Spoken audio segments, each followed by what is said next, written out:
Thank you for having us. So my name is Nicole Miller and I'm here with Regina.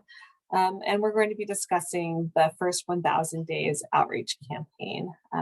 Regina and I both work in the Bureau of Children's Services here at the Department of Health Services, or DHS. Next slide, please.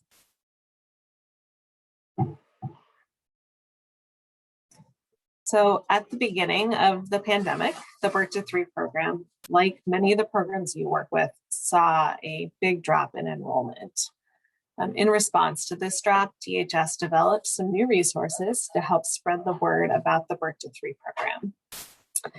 This campaign is called the First 1,000 Days Wisconsin Child Find Campaign, and it's a statewide outreach effort that engages counties, partners, advocates, healthcare providers, child care professionals, and others in reaching families in all 72 counties with information about the program.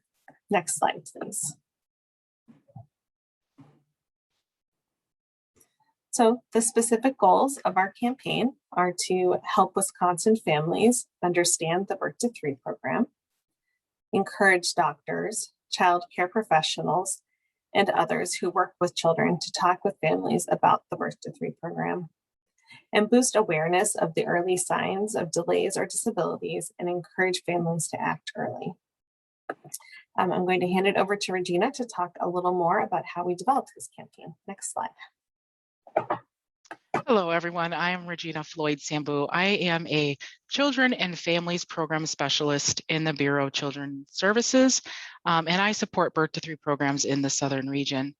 As we created materials for the campaign, we wanted to make sure that the campaign took into perspective different accounts, answered real questions that people have, and reached all families in Wisconsin, especially those that are in rural areas, families of different cultural and racial backgrounds, and children that are in out-of-home care. To do this, we gathered input from families, advocates, community partners, and healthcare and childcare professionals. Specifically, we created 2 opportunities for people to tell us their thoughts and ideas on how we could reach families across Wisconsin. The first opportunity was an online survey that we released in December, and the second opportunity was family listening sessions in the month of March of 2021, which brought families and advocates together to share their experiences in the Bto3 program. Next slide, please. So DHS heard a lot of valuable feedback from families during the online input sessions through the survey. So families shared with us that the program can identify developmental concerns and has had meaningful outcomes for children. So one parent described the impact of hearing their child speak their first words as a result of program intervention. Another parent described a positive experience that started with the person who answered their questions in their initial calls and explained the program and made sure that they understood the program and all of their options. We have heard that the program needs to do a better job of reaching all referral sources and agencies with a consistent message to ensure they know about early intervention, and that this will help families easily find information about the program. Another area of improvement is that program cost is not widely understood by some referral sources, and they're not able to explain that to family as well. And so information about program cost, it was shared that should be shared right away with families so they can understand their next steps. And also it was shared that the importance of acting early when noticing signs of delays or disabilities is a crucial message for both families and providers. The benefits of acting early is in understanding child development and addressing those needs as soon as possible is also very important for families to know, to understand, and providers to kind of not think about the wait and see technique, but also to understand how important it is just to respond to early signs that might be of concern. Next slide, please. We also heard that there are some inconsistencies in what families are experiencing across all 72 programs, including how staff engage and talk with families. And we also, there were some ideas shared for why this is happening, which included not having the same resources in every county, and each county running their Birth to 3 program slightly differently. So those were some of the things that we heard from families. Next slide, please. We also heard from providers, counties, and advocates in the online survey. They responded and helped us understand what medical and childcare professionals need to better understand the Birth to 3 program and talk with families about the program. First, they said that they would like to better understand the differences between the Birth to 3 program and medical services, and that having this difference clearly explained would encourage them to refer to families and refer families to the program. Second, they asked and said that they needed training materials about eligibility requirements and how and when to help families contact their local Birth to 3 program. And last, we heard that having materials about the Birth to 3 program to give directly to families at office visits and appointments would be useful. Next slide, please. And I will turn it over to Nicole, who will start talking about some of the campaign materials that we have available.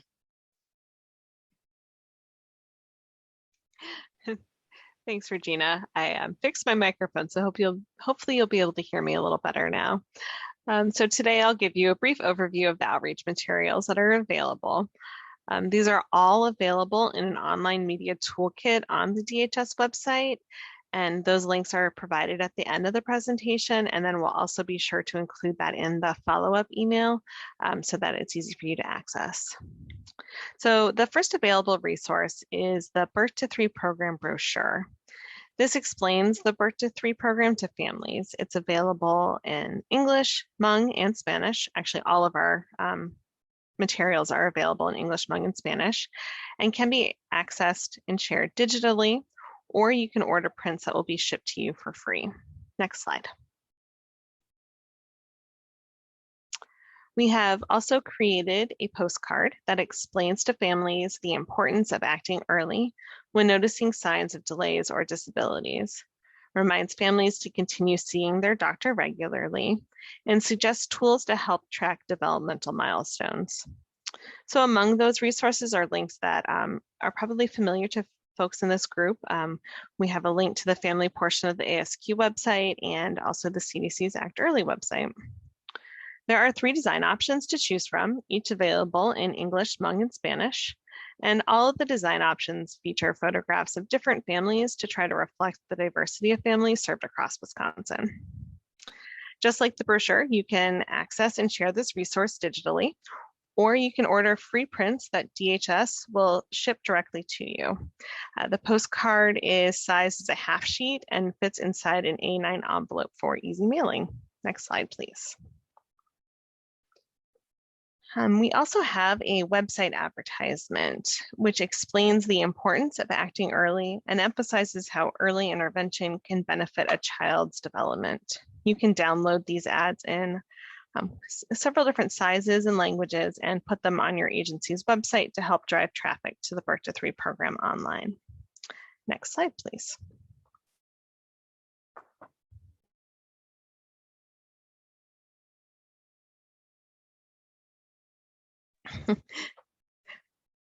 Regina, did I have that wrong? Nope, you've got it right. I was just muted. So thanks I was going through my talking points and was muted. So thank you. So the PSA campaign also includes social media outreach through our Facebook, Instagram, and Twitter platforms. And the toolkit includes images and posts and text that you can share our message as well. So these social media messages and posts have a range of messages and aim to raise awareness of the Birth to 3 program, also encourage families to track child development and act early. And it also explains the benefits of early intervention. There are 3 design options in sizing specific to Facebook, Instagram, and Twitter. And so there's a total of 8 posts in all. The designs are available in both English and Spanish. Next slide. Next, the tips for the Bto3 program referrals is a resource that explains how and when healthcare professionals can refer a child to the Bto3 program. It includes information about the requirements for Medicaid enrolled providers to refer. And so what that entails is that a Medicaid enrolled provider is required to refer a child if they suspect a concern within a 2-day time frame. The most important thing is that they are required to refer. We're not really that strict on the 2-day time frame, but it's really important for us to get that message out there that there is a required to refer to the program. And this tip sheet also has tips on for what information to include in the referral form and other helpful content. We encourage you to use this as a resource to understand when to refer and how. You can also share this resource with other professionals you may interact with to help spread this vital information. And families that may look at this can kind of get a better understanding of what making a referral entails. This resource is available to access and share digitally.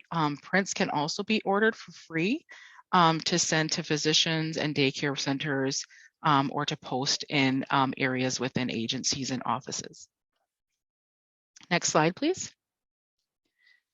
The conversation checklist for physicians helps doctors and healthcare professionals anticipate questions that families might have about early intervention within the Bto3 program and gives them answers to those questions. So healthcare providers can use this resource to explain the Bto3 program to families who can plan to, they can help with referring that family and then sharing that with families who might be interested in early intervention. This resource can be sent to staff who interact with families to make sure they have talking points about the Bto3 program. And it's also available for printing your own copy to keep in your offices for staff to access.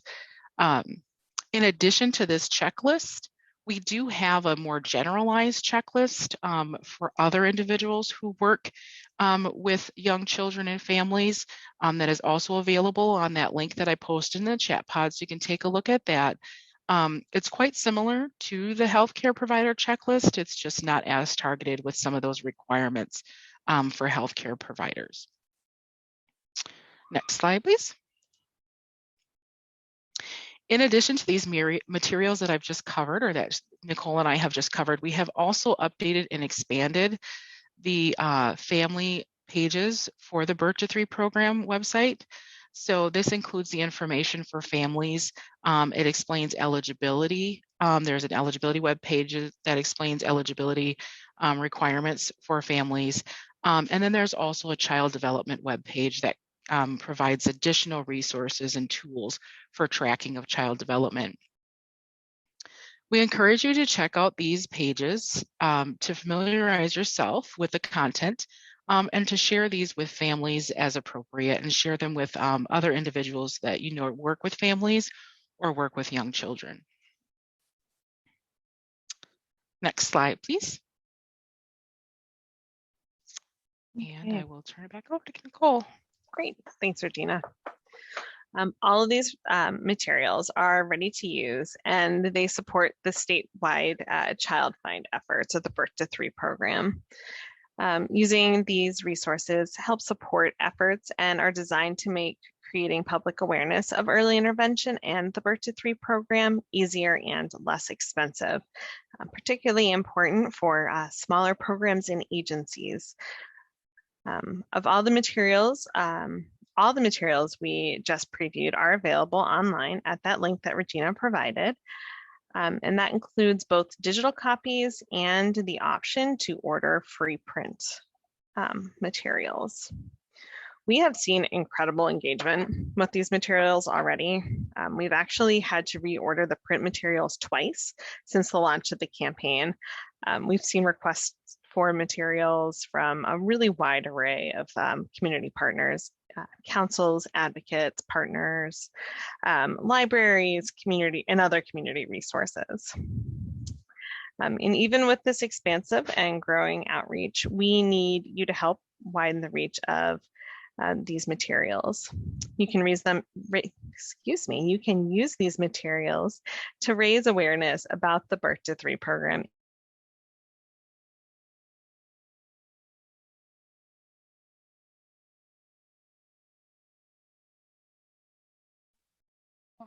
Oh, did we lose Nicole? Or is that just?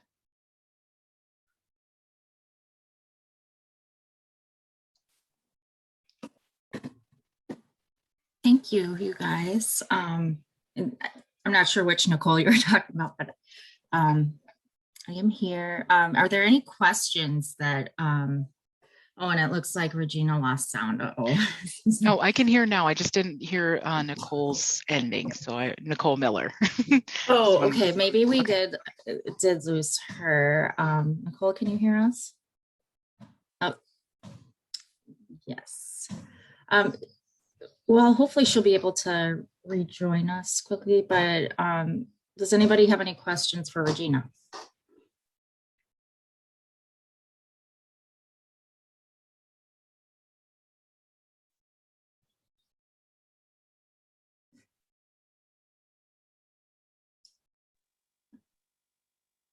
Right. Well, if there are no questions, I guess we can just end a little bit early. Regina, thank you so much for presenting. Yes, and I was just going to say I can add an email address into the chat pod that that questions can be sent to, Okay. just in case something arises and there's more information that anyone would like to have about the Bto3 program or the materials.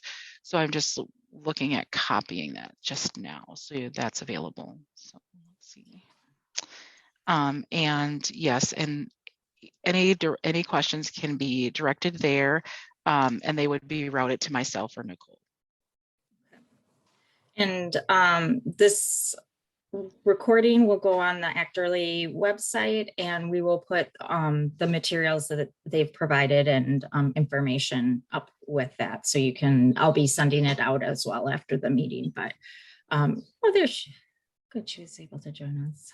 Well, we lost you for a second. Welcome back. Thank you. Sorry about that.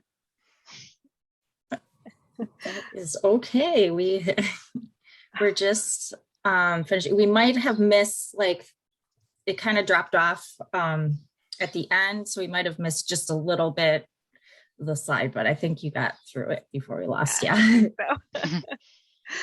All right. Adventures of distance working, right? Mm-hmm. So, Regina, did you already start wrapping up for us? Or? Well, we kind of were just wrapping up and sharing. I shared the email address that people can send questions to. Just thanking everybody for listening and participating and engaging with the campaign as kind of our wrap up here, is to take a look at the materials, see how you can share them and use them within your agencies, share them with families. And again, that's just a few ideas. Any ideas that you have to get this information out is wonderful and great.